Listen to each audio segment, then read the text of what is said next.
Hey guys, what's up? Welcome back to my channel. If you guys are new here, my name is Brooklyn Mendez and I'm a sophomore at the University of North Texas. I post all kinds of videos about lifestyle, vlogs, college, just whatever. And you should also follow me on Instagram at BrooklynMendez_. I'm very active on Instagram. I love Instagram. I love posting Instagram stories. Anyways, but today's video is going to be everything you need to know about Rush. So I am a 1-year sorority girl. I've been in a sorority for about a year. And I rushed at the University of North Texas. I did the full formal recruitment. This is gonna be kind of like my experience, my tips, and also what you can do that's gonna be the same way for you, whether you go to my school or not. So yes, and every school is different. Every school handles it different. Every school has different houses, and my school only had 8 or 9 sorority houses. And I know like TCU probably has more, and like those southern schools like Alabama and Georgia, they've got like probably 20, but UNT had 8 sororities. So let me put that out there. Okay, so I'm gonna break down for you what my whole recruitment was like, and then we'll go into like the details. I'm gonna try to keep this video pretty straight to the point because I don't want it to go on forever. So my entire recruitment was about 5 days long. 4 of the days it was like the legit recruitment and the like going to the houses and all that, and the 5th day was bid day. So I kind of include it, kind of not. Before recruitment starts, you typically are gonna have like an orientation or a time to meet with your ROGAM groups. I had a smaller group rushing. I think it was about 300 to 400 girls rushing whenever I went through it. And at other schools, there could be up to 1,000, more than 1,000. So you're gonna be in a group. You're all gonna be divided into smaller groups, obviously. And I had a group of about 20, I think. But then again, I had a lot less people rushing. So the day I met up with my ROGAM group, it was a couple of days or like a day before the recruitment process actually even started. And you met with them, you were a part of a group me or like a text, whatever thing. And you kind of just talked to everybody in your ROGAM group. Your ROGAM leader, your ROGAM or whatever, she is part of a sorority, but she keeps her identity hidden. And I mean, they disaffiliate from their sororities, you know, way in advance. Because I remember when I just graduated high school, I was like looking at the Instagrams and I was like, oh my gosh, who's in what sorority? I was curious, and you probably are too. If you're going through recruitment, you're wanting to see the Instagram pages and what this group is like and what this sorority is like. And so those girls that are ROGAM groups, like, they have already disaffiliated. You're not going to be able to find out what sorority they're in until the day, until bid day. They're going to like reveal their identities, and it's a lot of fun. So those are your ROGAMers, and they kind of help you throughout the whole entire process. They kind of, they're non-biased, but they do, like, they give you advice, they give you pointers, and I would tell her like I like this house, but at the same time, like, I feel like I'm better at this house. And they know what to tell you because they've been through it and they understand what you're going through. So basically the first day was like open house, or it was like dipping your feet in water. It was nothing too big, and the parties were shorter. So each day the parties got longer or they stayed the same. So I believe like the first day, it was like maybe 15 minutes, maybe 20 minutes. It was shorter. And it's because all these girls needed to see every single house. Because as the days go on, you go to less houses. So the first day, they kind of cram everybody in. It's a shorter party. So you go in and you tell them your name. It's all about conversation. So you're going to conversate with them for about 20 minutes. And sometimes it's with the same girl the entire time, and sometimes they switch out. And so that happens on the first day. You see all the houses, you get a little feel of what every house is about, and you talk to like maybe a dozen girls, a little more. Okay, so when I talk about each day, I'm going to show you guys what I wore. And I also have like my experience, my rush. I vlogged it, and if you want to go back and watch it, I can link this. I'll link it below in the description. I only showed my outfits, and I kind of just maybe talked a little bit about it. But I wore a denim skirt. It was just real casual. You could have worn shorts, whatever. I wore an American Eagle denim skirt with buttons along it like that. And then I also wore a UNT shirt tucked in. And sometimes, depending on what school you go to, they'll give you a shirt you're supposed to wear on the first day or the second. And I just tucked it in to the skirt, and I wore it with these platforms. They were really comfortable. They worked really great. I wore them every day. Not every day. I wore them the first 2 or 3 days. So I wore these platforms with the skirt and the tucked in shirt on the first day. And that's what happened. And then when that whole day is over, you're going to go back to your main area where you're meeting with your ROGAMs every morning, and you make a cut. So essentially, depending on how many schools you go to, the numbers could vary, but I watched a lot of videos. I did my research, and a lot of the experiences are the same. The numbers are just different because they have more sororities, but they have less sororities. So I cut 2 at the end of the day on Monday, and I mean, you don't have to hate them. It's just, oh, I didn't really feel a connection. It felt awkward. I didn't like it. I felt unwanted, or whatever the case may be. You can be like, oh, I'm cutting them. So I cut 2 sororities that day. And then, so that would leave me going to 6 houses the next day. So I'm guessing there was 8. Yeah, there was 8. So I cut 2, and then you could have a full schedule the next day, depending on if all the 6 you wanted asked you back. So it's kind of confusing, but you'll understand when you get there. You'll get, like, after day 1, you're going to be like, okay, I got the hang of this. So I cut 2 sororities, and then when I came back the next day, my ROGAM gave me my party list, and she's like, okay, you're going to all these parties. You did get invited back to 6 houses, so you're going to have a full schedule. Some girls don't, and some girls do. And so one of the houses that I cut, they actually asked me back. And then the next day, I came back, and I was like, okay, I'm back. So I was like, okay, that's weird, but it happens. Sometimes you cut sororities, and they're like, no, we still want to talk to you again. We want you to come back. And one of the sororities that I put on to go to the next day, they cut me. So you can get cut from houses that you want to go back to, or you can not get cut from houses that you don't want to go back to, and then you have to go back to them. So on the second day, I was supposed to wear like a dress, because you kind of go one notch up. I wanted to wear like a spring dress, but sadly, it ended up, I forgot what happened. It either ripped or I got a stain on it that morning. So I have it in my video. If you want to go back and look at the video, you'll see the dress I was wearing. But I ended up having to figure out something else. And I had this romper in my closet there, and I wore this romper. So just real summery and cute.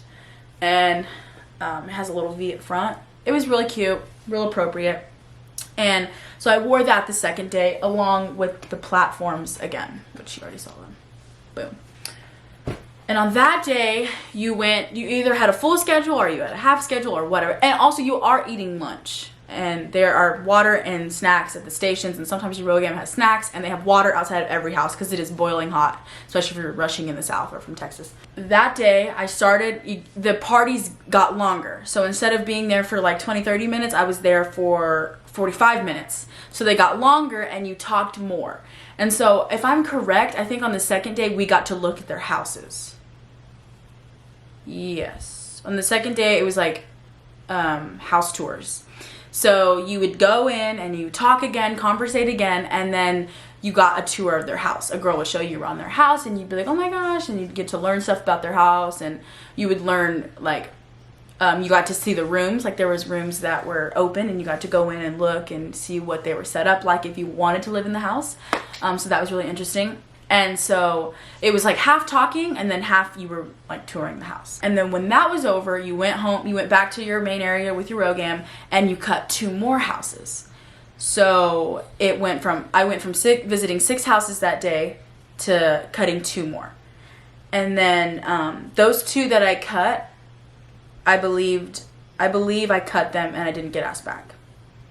So they were cut, and I didn't get asked back, and it just kind of worked out. So on the next day, you can either have the full houses, you can go to 4 parties, or you can go to 2, 3, 1, I don't know. I know some of my friends went to 3, some of my friends went to 2. I never saw anybody with 1, but I don't know if it's possible, I don't know.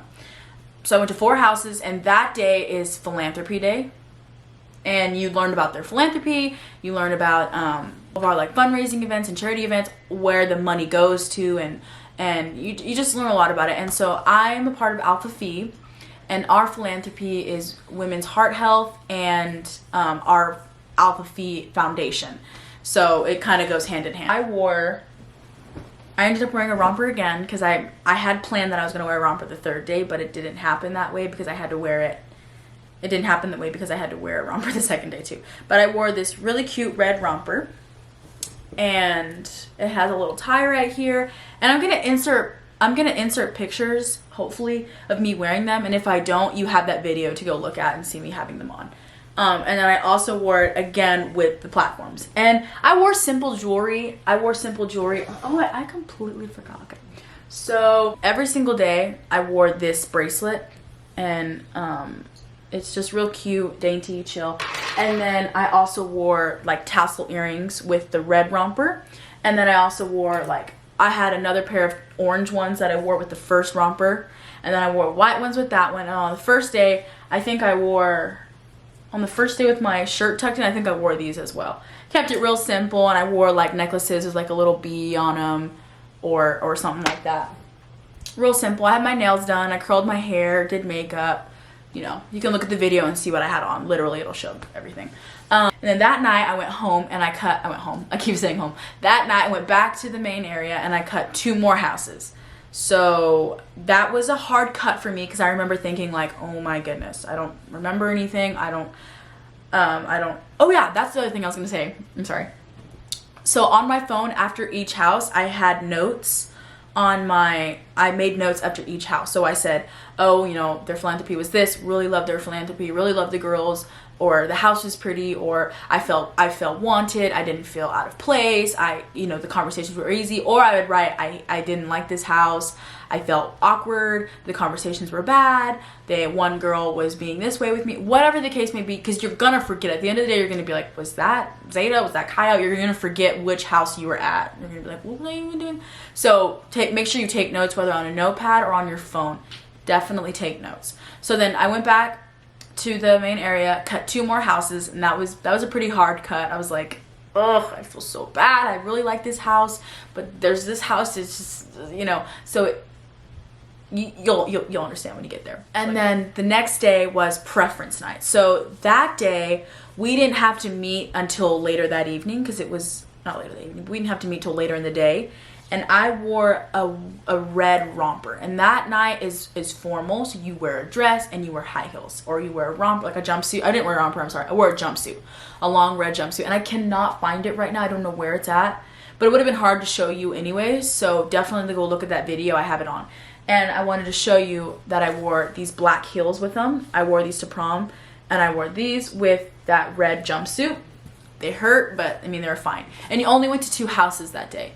So, and the parties were, I think, an hour and a half or an hour and 15 minutes. And you, on preference night, you learned about their sisterhood. It's real intimate. That's the night that you choose, this is my top house, this is my second house. But ultimately, you got down to those last 2, so they're still your top choices. And, you love them both, but you end up putting one first. And that is the hardest decisions. Like, it can be really hard. And I mean, it took me probably took me like 30 to 45 minutes. I just pondered, and I was like, thinking about like the pros and cons, and I had my list out. I was like, okay, what did I like about this sorority? What did I like about this sorority? And then you put it in and you say, this was my top house and this was my second house. And then the next day is bid day, and you figure out what sorority is going to give you a bid. Luckily, I got my first choice, and it usually happens that way. I know there are some cases where you don't get your first choice, but they end up loving where they went. But I wanted to talk about what to do and what not to do, or what to talk about and what not to talk about. So when you're talking with these girls, do not talk about parties. Like, don't talk about like house frat parties, and don't talk about alcohol. Don't try to like talk about like, oh, like, what does this sorority do bad? Like, don't try to start drama. Don't try to learn the gossip. And one of the other like #1 rules is don't get caught at a frat party during recruitment week, because if you are caught at a frat party, you will be cut from the whole entire process. And I actually know some of my friends, we went through it and they were caught at a frat party and they cut them. They couldn't go through the process anymore. Talk about yourself, talk about them, ask them questions about their sorority. So these are going to be some questions that you could talk about. I'm going to give you some talking tips. So for one, you could say, what does the philanthropy mean to you? Another question, you could be like, what has this sorority done for you? What have you learned from the sorority? What have you gained about being in the sorority? Or what do you love about your sisters? What do you love about this sorority? Really ask those questions, and they're going to answer them, and they're going to give you the truth, and you're going to know, oh, like, that's not really what I'm into, or that's not really what I want. I want something different, or I want something better, or not worse, but less, whatever the case may be. Those kinds of questions help. And you can even ask like, You can even talk to them about like college classes. You're going to be like, how was your freshman year of college? I know I talked to a lot of girls about like, how did you deal with, you know, being away from home, and how did joining the sorority help you cope with missing home? And I got a lot of great, like, straightforward answers, and it really helped me during my process. So those are some good questions you can ask. The thing is, going into, you know, the recruitment process, you have to remember that being in a sorority will cost money, and you will have to pay dues. And I'm not going to break it down, so I'm not going to give out any information about my sorority, but you will be paying dues. You know, whether it's semesterly or monthly or yearly, however you want to do it, they give you that option, but you will be paying dues. And I looked up an average of a sorority, like dues, and it can be anywhere from $500 to like $2,000 a semester. One of the days you go through finances, and they kind of give you a sheet of how much you're going to be paying a semester or a year or whatever, and you're going to get to know like by the middle of your whole recruitment process. That helps a lot. And the other thing is, don't force it if it's not you. I know there are some other girls that wanted it to work out so bad. They really wanted to be in a sorority and like make it work for them, but it just wasn't. Not like a money thing, but like I don't like the environment. I just couldn't get into it, which it's okay. If you can't get into it, it's okay. It's not for you. So that was everything that you need to know about rushing. I really hope this helped you. If you want more tips or just my experience, definitely like this video. Also, don't forget to check out my rush vlog. I hope you enjoyed this video, and if you are planning on rushing, don't worry about it. Don't fret. You know, the other girls are just as nervous as you, and it's gonna be okay. But I hope you enjoyed this video, and I'll see you guys very soon in my next video. Bye!